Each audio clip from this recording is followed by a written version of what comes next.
யுத்த குற்றச்சாட்டுகள் தொடர்பில் சர்வதேசத்திடம் பொறுப்பு கூற வேண்டிய பொறுப்பு இலங்கைக்கு உள்ளதாகவும் பொறுப்புக்கூறலிலிருந்து விலக முடியாது எனவும் ஜனாதிபதி மைத்ரிபால சிறிசேன தெரிவித்துள்ளார். அலரி மாளிகையில் நேற்று திங்கட்கிழமை இடம்பெற்ற நிகழ்வொன்றில் கலந்து கொண்டு உரையாற்றிய போதே ஜனாதிபதி மேற்கண்டவாறு தெரிவித்துள்ளார். இதன்போது அங்கு அவர் தொடர்ந்து உரையாற்றுகையில் සමහර අය අද ලේ ගැන කතා කරන්න පටන් අරන් තියෙනවා. කුමන භාෂාවක් කතා කළත් කුමන ආගමකට අයත් වුවත් සෑම මිනිසෙකුට තිබෙන්නේ මිනිසෙක් විදියට එකම ලේ. මානව සමාජයේ පරිණාමය තුල මිනිසාගේ ගමන් මඟ තුල உலகில் பல நாடுகளில் உள்ள பாதுகாப்பு படையினர் அழுத்தங்களை எதிர்கொண்டு வருகின்றனர். இலங்கையும் அவ்வாறான அனைத்து அழுத்தங்களுக்கும் முகம் கொடுத்து வந்துள்ளது. விடுதலை புலிகளின் ஆக்கிரமிப்பு நாட்டில் பலமடைந்திருந்த நிலையில் எமது பாதுகாப்பு படையினர் 25 ஆண்டுகளாக பல தியாகங்களை செய்து யுத்தத்தை முடிவுக்கு கொண்டு வந்தனர். நாட்டின் மூவின மக்களையும் பாதுகாத்து நாட்டை பலப்படுத்தி மிகப்பெரிய போராட்டத்தை எமது இராணுவம் மேற்கொண்டுள்ளது. எமது நாட்டில் நடைபெற்ற இந்த 3 தசாப்த கால யுத்தம் நாட்டை முழுமையாக சீரழித்தது, அபிவிருத்தியை முழுமையாக வீழ்த்தியது.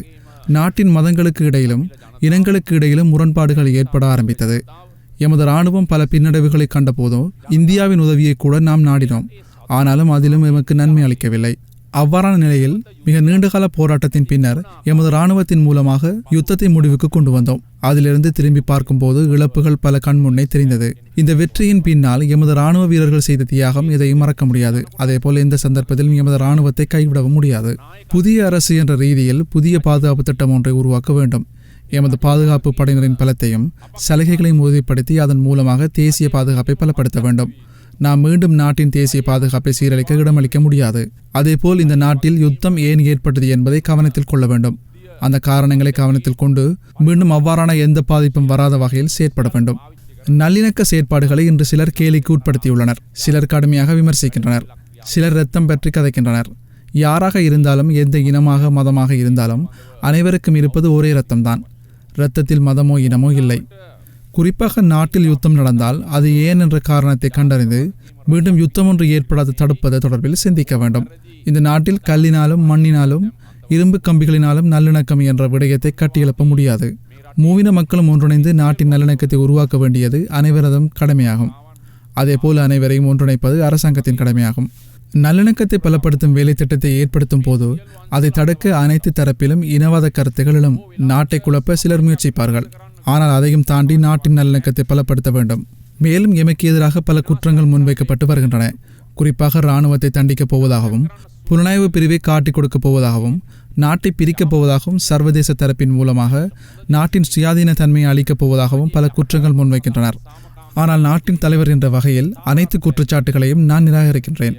கடந்த கால ஆட்சியின் போதும் ஆட்சி மாற்றத்தின் போதும் அரசாங்கம் என்ற வகையில் சர்வதேச தரப்பின் கேள்விகளுக்கு பதிலளிக்க வேண்டிய கடமை எமக்கு உள்ளது. நாடு என்ற ரீதியில் தனியாக வாழ முடியாது. இன்றைய காலகட்டத்தில் அனைத்து நாடுகளின் ஒத்துழைப்புடன் நான் முன் செல்ல வேண்டும். அதேபோல் நாட்டில் வாழும் அனைத்து மக்களையும் இனமத பேதமின்றி அனைவரையும் பாதுகாக்க வேண்டிய பொறுப்பு எமக்கு உள்ளது. நாட்டுக்கு உள்ளும் சர்வதேச மட்டத்திலும் கடந்த முன்னைய அரசாங்கத்திற்கும் எமக்கும் எதிராக எழுப்பப்பட்டுள்ள கேள்விகளுக்கு சரியாக பதிலளிக்க வேண்டிய தேவை உள்ளது. அவ்வாறு பதிலளிக்காது புறக்கணித்து செல்ல முடியாது. அவ்வாறு புறக்கணித்து சென்றால் சர்வதேச மட்டத்தில் எம்மை ஒதுக்கி வைத்துள்ளார்கள். நாட்டினுள் எழுந்துள்ள குழப்பங்களை மக்களின் கோரிக்கைகளை தீர்க்க முடியாது. எமது பாதுகாப்பு தரப்பின் மீது சுமத்தியுள்ள குற்றச்சாட்டுகளை பொய்யென நிரூபிக்க முடியாது. ஐக்கிய நாடுகளின் அங்கீகாரத்தை எம்மால் பெற முடியாது. இந்த நாட்டில் யுத்தத்தின் போது நடந்ததாக கூறப்படும் குற்றச்சாட்டுகள் உள்ளது. அவை தொடர்பில் உண்மைகளை கண்டறிய கோரி அழுத்தங்கள் எழுந்துள்ளது. இந்த குற்றங்கள் தொடர்பில் விசாரணைகளை நடத்த கோரி அழுத்தம் எழுந்துள்ளது. ஆனால் இந்த விசாரணைகளின் மூலம் உண்மைகளை கண்டறிவது மட்டுமே அடிப்படை நோக்கமே தவிர எந்த காரணம் கொண்டும் எமது இராணுவத்தை தண்டிப்பது அல்ல நோக்கம். பொதுமக்களுக்கு நாம் பொறுப்பு கூறும் வகையில்தான் இந்த விசாரணையை செய்ய வேண்டியுள்ளது. அவ்வாறு இல்லாது நாம் பின்வாங்கினால் சர்வதேசமும் நாட்டு மக்களும் எம்மை குற்றவாளிகளாக பார்க்கும் நிலைமை ஏற்பட்டுவிடும். அதற்கு எந்த சந்தர்ப்பமும் இடமளிக்க முடியாது. சர்வதேச ஒத்துழைப்பை சர்வதேச உதவிகளை தட்டிக்கழிக்க முடியாது. இன்று எமக்கு எதிராக குரலெழுப்பும் நபர்களின் கதைகளை கேட்டு ஐக்கிய நாடுகளின் உறுப்புரிமையில் இருந்து வெளியேறவோ சர்வதேச மட்டத்தில் எமக்கு இருக்கும் ஒத்துழைப்பில் இருந்து நீக்கவோ எம்மால் முடியாது.